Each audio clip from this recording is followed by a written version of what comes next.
থেকে অনেক বছর আগে বরিশাল গেছি ওয়াজ করতে স্টিমারে। স্টিমার ঘাটের মধ্যে যখন লাগলো তখন দেখলাম ঘাটে 20-25 জন লোক নিশান নিয়ে আসছে, যুক্তিবাদী জিন্দাবাদ, ফলনা তলনা জিন্দাবাদ, এগুলি কইব। কিন্তু আমি নাইমা ওদের কাছে গেছি, গিয়া তকবির দেয় না। আমার এই যে গায়ে হুজুর যুক্তিবাদী আইছে, মেজাজটা কেমন খারাপ হয়।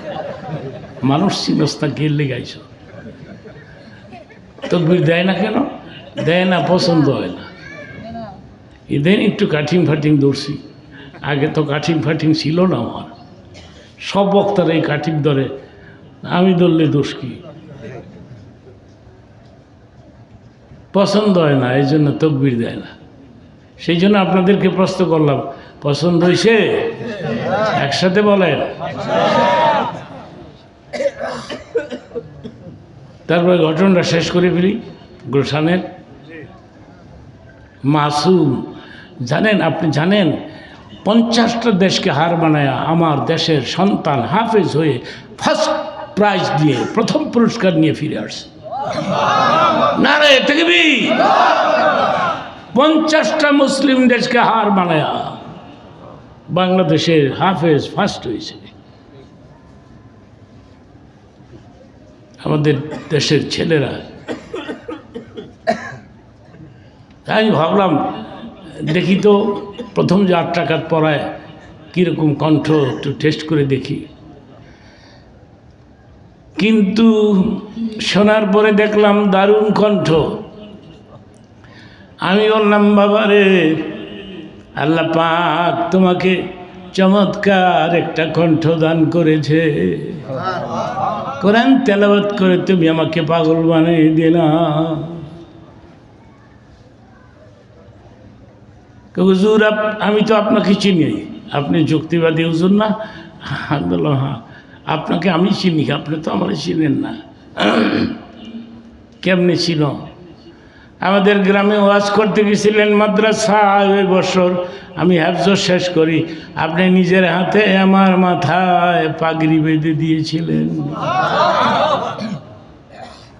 এই 60 বছরের বয়সে কত ছাত্রদের মাথায় যে পাগড়ি বাঁধলাম। গত পরশুদিন একটা প্রোগ্রামে 5টা ছাত্রদের মাথায় পাগড়ি বাঁধলাম। যেদিন আমি মরে যাব, যাদের মাথায় পাগড়ি বেঁধেছি ওরা শুনবে এবং বলবে, আল্লাহ গো, যুক্তিবাদী হুজুরকে জান্নাত দিয়ে দাও। এরা আমাকে দোয়া করবে, হ্যাঁ, দোয়া করবে। আপনি আমার মাথায় পাগড়ি দিয়েছিলেন। আমি বললাম, বাবা, ওই দিন তো পাগড়ি বেঁধেছি, কিন্তু তোমার তেলাওয়াত শুনি নাই। চমৎকার কণ্ঠ তোমার। আচ্ছা বাবা, আমি একটা মসজিদ করেছি এই দোলাইপাড়ে, একটা মসজিদটা 5 তলা করেছি, ওইটা এয়ার কন্ডিশন করে দিয়েছি। আমার মসজিদে যদি তুমি যাইবা পারবে, আমি না হয় হাদিয়া একটু বাড়াই দিব না। 1.5 লাখ টাকা পাও তো, আমি 2 লাখ দিব না। উত্তরটা শোনেন, উত্তর, মরনা যুক্তিবাদী, আমার মন চায় আপনার পেছনে সার্ভিস দেই, কিন্তু রে গুলশানের লোকেরা তো আমাকে ছাড়ে না। আমি যদি বলি নট, আর থাকবো না, 10,000 টাকা বাড়ায় দেয়। আবার যদি নট কই, তাহলে আবার আরো 10,000 বাড়ায় দেয়। আমাকে, তাহলে তুই এক কাজ কর, তুই খালি নট কইতে থাক। হাফেজরা বলে বাদ পায় না বলে, মৌলানারা বলে বাদ পায় না, নট কইলেই 10,000 বাড়ে। চিল্লায় বলো নারে তাকবীর। একটা ছেলেকে হাফেজ বানান, হাফেজের বাপ হন, হাফেজের মা হন, মৌলানার বাপ হন, মৌলানার মা হন। আমার এক ছেলে আবু বকর সিদ্দিক মৌলানা, ভালো রেজাল্ট করেছে মাদ্রাসায়, কিন্তু হাফেজ না। হেফজখানার মধ্যে দিছিলাম অ্যাডমিশন। কয় বাবা আমি পাগল হয়ে যাবো, আমার দ্বারা সম্ভব নয়, এত বড় মোটা ভলিউম কোরআন শরীফ আমি কেমনি মুখস্থ করব। পরে আইনা মাদ্রাসা দিয়ে দিছি। মাদ্রাসার রেজাল্ট ভালো করছে, ফার্স্ট ক্লাস রেজাল্ট হয়েছে, দাখেল আলেম ফাজেল, কিন্তু হাফেজ তো হতে পারলো না, হাফেজ তো বানাইতে পারলাম না। না আমি নিজে হাফেজ হতে পারলাম না, আমি বললাম আবু বকর আমি মরে গেলে তুমি আমার জানাজার নামাজ পড়াইও। ঢাকাবাসী যেদিন শুনবে যুক্তিবাদী মারা গেছে, আমার ভক্তবৃন্দ যারা আছে সব দৌড়াবে জীবনের শেষ আমাকে দেখার জন্য। কারণ কি জানোনি, ঢাকার এমন কোনো মহল্লা নাই যেখানে আমার কণ্ঠ বাজে নাই।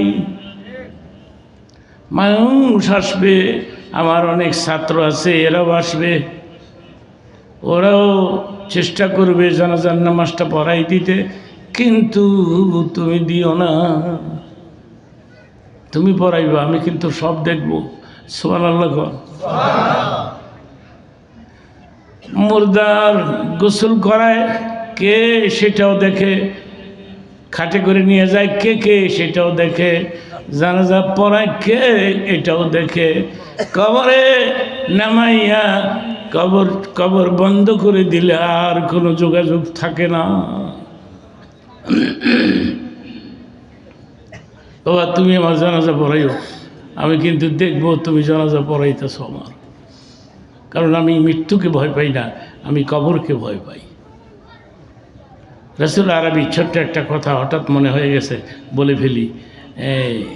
রসুল আরবি মক্কা নগরে 3টা বিয়ে করেছেন, খাদিজাতুল কুবরা, হজরতে সাউদা, হজরতে আয়সা, এই 3টি বিয়ে। আর বাকি বিয়ে যে করেছেন সব হিজরতের পরে। খাদিজার বয়স কত বলেন? সাহস করে বলে 40। নবীর বয়স কত? 25। আর কই 40? আপনি পলাই করবো নি? না বলে এই যে দেখে পলাই করব, তোর বৌদি এই 46 বছর বয়স, 2 জায়গায় বিয়ে হয়েছে, পলাই করবো, আমনে করেন গা। কিন্তু রে নবী কেন করলেন খাদিজাকে এই বিয়েটা? আল্লাহ বলেন ওয়াজাদাকা আইলান ফাগনা, হে নবী আমি আপনাকে আইল পেয়েছি, এমটি পকেট পেয়েছি, আপনার পকেটে টাকা পয়সা থাকে না, খাদিজারে বিয়ে দিয়ে আপনাকে ধনী বানাই দিয়েছি। সুবহানাল্লাহ, চিল্লায় কর। এই খাদিজা যেদিন মারা যায়, ছোট্ট একটা কথা বলতেছি, এটা বলি আমি শেষ করব। এই কেউ এখান থেকে দাঁড়াবেন না, কেউ আউট হবেন না, কারণ আপনারা যারা ওয়াজে আসছেন, এটা একটা হাদিসের কথা, কিন্তু যারা ওয়াজে আসছেন রহমতের ফেরেশতারা আপনার মার কবরে, বাবার কবরে, দাদার কবরে